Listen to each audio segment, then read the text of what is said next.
Welcome back. A new bill signed by Governor Hochul looks to encourage more community gardens.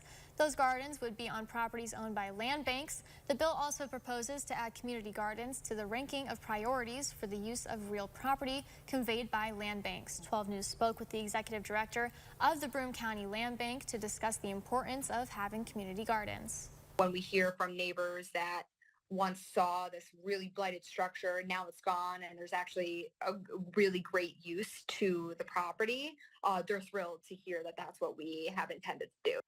Community Gardens joins a list of priority vacant spaces with affordable housing, retail, wildlife conservation, and more.